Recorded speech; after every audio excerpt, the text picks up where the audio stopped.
Yeah, I finally got myself a dog.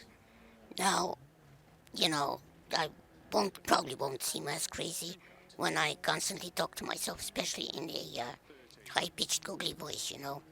So, this pittie and right to vet, well, allegedly the dog is 15 years old, right? So, I honestly don't think so myself. I think the previous owners kind of,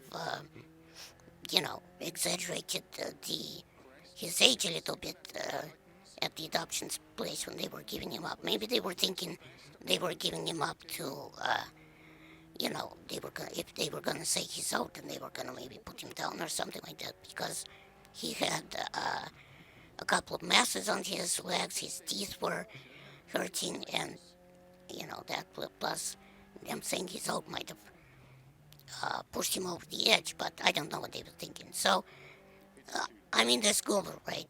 This And I'm using the term goober here as a descriptor, not as a proper name, because that's the best way I can approximate, high pitched sounds like googie gooshki goo. And, well, I suppose it's nice that he's mostly deaf in some ways. So, he's a really good boy, obviously, but as the vet put it, he has a lot of old people problems. But in all honesty, so do I.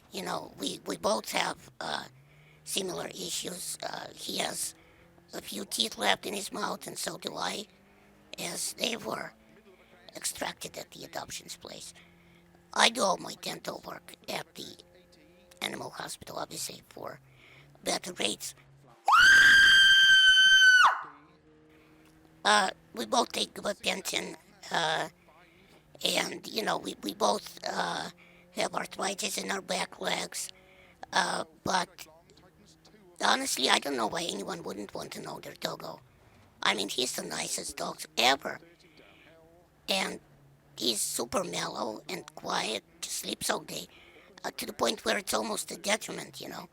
Like, he's like a pit bull mix, I know, but we wouldn't even hurt a fly. The other day, for example, a fly literally landed on his butt, but he didn't even care, and I'm like, dude, you gonna eat that? But seriously though, he did grow up with kids, so he is way past caring. Here's an example. The other day, the maintenance man came over to fix something, and the dog being here. Yes, dog, I can hear you. Can you hear him in the background? He's snorting because he wants me to give him his dinner.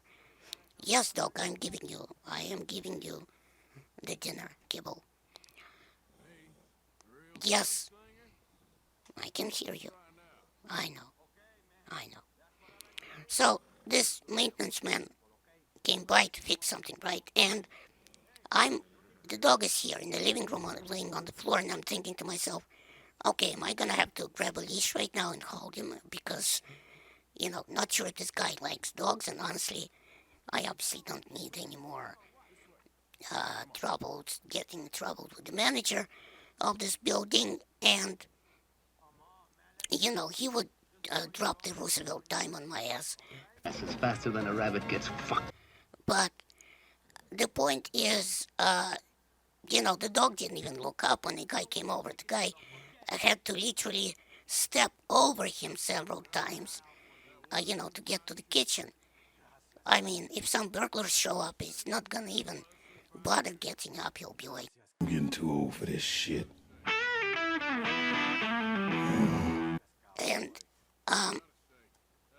I honestly wanted to get a Staffy before, a Staffordshire Bull Terrier, which, I mean, look at those eyes. Wooshky, wooshky, don't you just want to hug him right now? So, a couple very cute Staffies were at the adoptions place. And I saw one close up on a bus that was training to be a service dog. Very, very cute and mellow. But once I saw this guy on the website, as I said, I'm like, well, there you go. That's him. And then I met with the foster parents a couple of times, walked with this goober on a leash, and, I guess I could have put a saddle on him and rode him into battle like a horse, but I didn't, obviously. He almost immediately pressed his head into me, and I gave him those, ear screeches, long ear screeches, and that's it. That's it.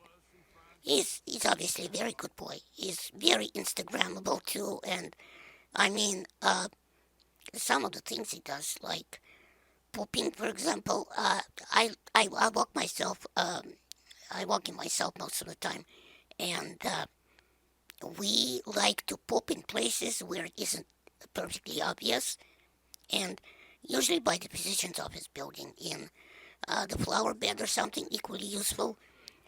And when he's in his this blue jacket here that I got him for the winter, the goober looks absolutely hilarious when he goes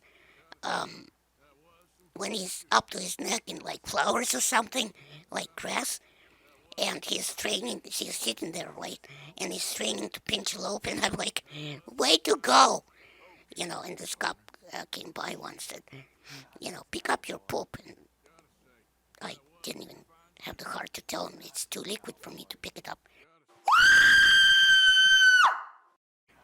And yes, before you all start taking a collective group ride to pitchforksemporium.com,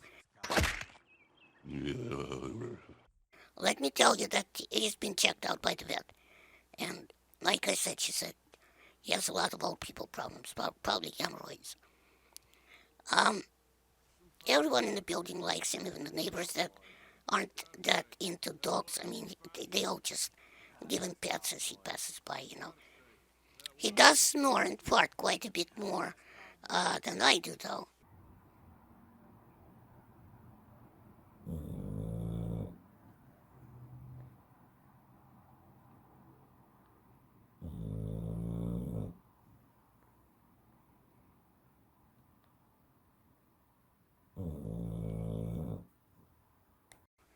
But the best thing is it cracks me up when someone sees us. Um, I'm holding him by the leash and we're walking outside, and someone's coming, towards us, and then he sees the dog and turns around and walks the other way. I go, yes. Uh, it's particularly hilarious because he's so calm and mellow. Like, he doesn't even care about people, he just walks on by. And I read a comment online that said somewhere, usually pit bull owners are, quite obnoxious about their dogs. And I'm like, well, I didn't name him Flex, but there you go. I see your point.